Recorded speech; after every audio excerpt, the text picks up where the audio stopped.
Hi everyone. கண்ணீர் மல்க வெளியேறினார் கரோலினா.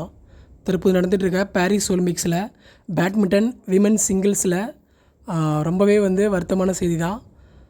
கரோலினா மெரினோ ஹீ பியாங்ஜியும் மோதினாங்க. இதில் பார்த்தீங்கன்னா கரோலினா மெரின் மேட்ச் நடந்துகிட்டு இருக்கும்போது நீ இன்ஜுரியால் ரிட்டையர் ஆகிட்டாங்க. இது கேட்கும்போது எனக்கே ரொம்ப கஷ்டமாக இருந்துச்சு.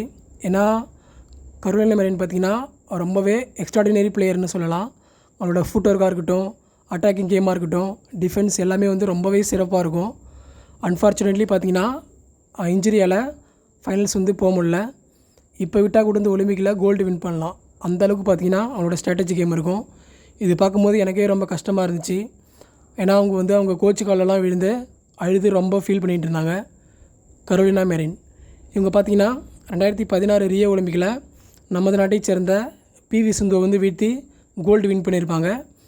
இவங்களுக்கு ஃபஸ்ட் டைம் இன்ஜுரி பார்த்திங்கன்னா 2019 இந்தோனேஷியா மாஸ்டர்ஸில் சைனா நேவால் கூட மோதும்போது ஃபைனல்ஸில் அதே நீ இன்ஜுரி வந்துடும்.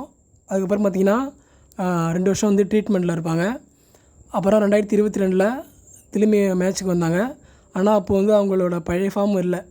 வருவாங்க, 2 மேட்ச் ஆடினா லாஸ் பண்ணிட்டு போயிடுவாங்க. அந்த மாதிரி தான் இருந்துச்சு. அதுக்கப்புறம் பார்த்திங்கன்னா திரும்பி கிரேட் கம்பேக் கொடுத்தாங்க செம்மையாக.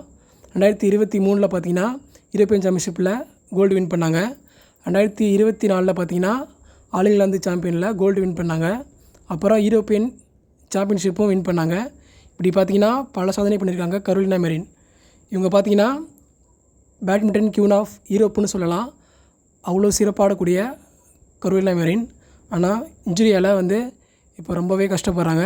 அவங்க சீக்கிரமாகவே குணமாக நம்ம எல்லாமே வேண்டுவோம். Okay friends, thank you.